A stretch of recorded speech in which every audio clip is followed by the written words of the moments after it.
Hello बच्चों, चलिए प्रश्न को शुरू करते हैं। इसमें दिया गया है कि गतिशील पिस्टन लगे किसी सिलेंडर में मानक ताप व दाब पर 3 मोल हाइड्रोजन गैस भरी हुई है। सिलेंडर की दीवारें ऊष्मारोधी पदार्थ से बनी हैं तथा पिस्टन को उस पर बालू की परत लगाकर ऊष्मारोधी बनाया गया है। यदि गैस को उसके आरंभिक आयतन के आधे आयतन तक संपीड़ित किया जाए यानी दबाया जाए तो गैस का दाब कितना बढ़ेगा, ये हम लोगों को बताना है।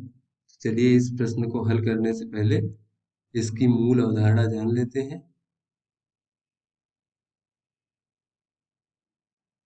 इस प्रश्न की मूल अवधारणा में सर्वप्रथम हम लोग रुद्धोष्म प्रक्रम जान लेते हैं। तो बच्चों, जो हमारा रुद्धोष्म प्रक्रम होता है अर्थात जिसमें ऊष्मा का आदान प्रदान अवरुद्ध हो, यानी कि जो निकाय है, निकाय और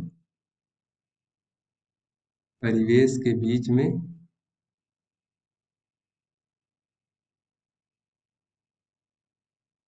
ऊष्मा का आदान प्रदान ना हो,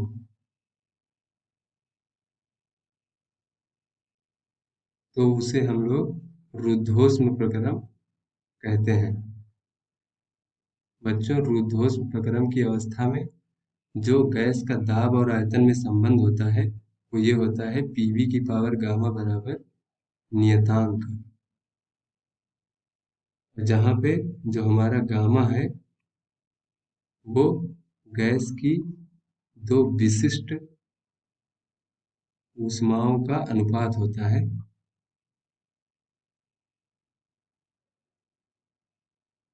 गैस की दो विशिष्ट ऊष्माओं का अनुपात है। जो गामा होता है वो Cp बटे Cv होता है। Cp हमारा स्थिर दाब पर गैस का विशिष्ट ऊष्मा होता है और Cv स्थिर आयतन पर गैस की विशिष्ट ऊष्मा होती है। अब चलिए प्रश्न को समझते हैं। तो प्रश्न में हमें एक सिलेंडर दिया गया है जिसमें एक गतिशील पिस्टन लगा हुआ है कुछ इस प्रकार से, और इसमें कहा गया है कि 3 मोल हाइड्रोजन यानी H2 गैस भरी हुई है। इस अवस्था में इसका हम दाब P1 और आयतन V1 मान लेते हैं। उसके बाद कहा जा रहा है कि गैस को संपीड़ित किया जा रहा है। संपीड़ित अर्थात गैस को दबाया जा रहा है गतिशील पिस्टन के सहारे, और इस अवस्था में हम इसका दाब P2 और आयतन V2 मान लेते हैं। बच्चों, जैसा कि प्रश्न में दिया गया है कि सिलेंडर की दीवारें ऊष्मारोधी पदार्थ से बनाई गई हैं तथा पिस्टन भी ऊष्मारोधी कर दिया गया है। तो ये जो हमारा प्रक्रम है ये रुद्धोष्म प्रक्रम है, अर्थात इसमें निकाय और परिवेश के बीच में ऊष्मा का कोई भी आदान प्रदान नहीं हो रहा है। तो इस स्थिति में जो दाब आयतन का संबंध होगा आरंभिक और अंत स्थिति में वो P2 बटे P1 बराबर V1 बटे V2 की घात गामा होगा। तो जैसा कि कहा गया है कि संपीड़ित कहाँ तक किया जा रहा है, तो आरंभिक आयतन के आधे आयतन तक संपीड़ित किया जा रहा है। तो जो V2 होगा वो आरंभिक आयतन का आधा होगा। और जैसा कि हम लोग देख रहे हैं कि जो इसमें हाइड्रोजन गैस भरी हुई है, तो ये हाइड्रोजन गैस जो है ये द्विपरमाणुक गैस है, यानी कि जो हाइड्रोजन गैस के अणु हैं इसमें हाइड्रोजन के 2 परमाणु हैं।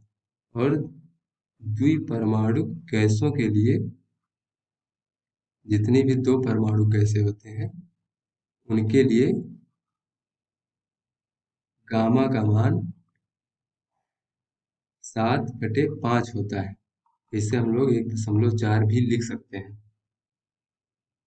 बच्चों, ये गामा और V2 का मान इसमें रख देंगे हम लोग। उसके बाद देखते हैं P2 बटे P1 बराबर, ये हमारा V1 हो गया और V2 का मान V1 बटे 2 और गामा का मान 1.4। ये हो जाएगा P2 बटे P1 बराबर, ये 2 ऊपर चला जाएगा और V1 से V1 कैंसिल हो जाएगा, तो ये 2 की घात 1.4। तो बच्चों, ये 2 की घात 1.4 का मान निकालने के लिए हम लोग लॉग की सहायता लेंगे। तो इसके लिए हम x मान लेते हैं इसको, 2 की घात 1.4। अब इसका लॉग लेने पर जब हम लोग लॉग लेंगे तो ये हो जाएगा लॉग बेस 10x बराबर लॉग बेस 10 2 की घात 1.4। तो यहाँ पे ये 1.4 आगे आ जाएगा, तो ये हो जाएगा log बेस 10 2। तो ये इसका मान हो जाएगा 0.3010। इसको गुणा करने पर 0.4214। अब उसके लिए बच्चों इसके बाद ये हमारा log बेस 10 x का मान आ गया। अब x का मान निकालने के लिए हम लोग एंटी लॉग लेंगे। तो ये हमारा एंटी लॉग लेने पर जो x का मान आ जाएगा वो आ जाएगा 2.638, जिसे हम लोग 2.64 भी लिख सकते हैं। तो इससे हम लोगों को पता चल गया कि जो हमारा P2 बटे P1 था बराबर 2.64, यानी कि P2 बराबर 2.64 P1। अर्थात इससे पता चला कि जो बाद का दाब था, गैस का दाब, वो आरंभिक आरंभिक दाब जो P1 है उसका 2.64 गुना होगा। आशा करते हैं आपको यह हल समझ में आया होगा। धन्यवाद।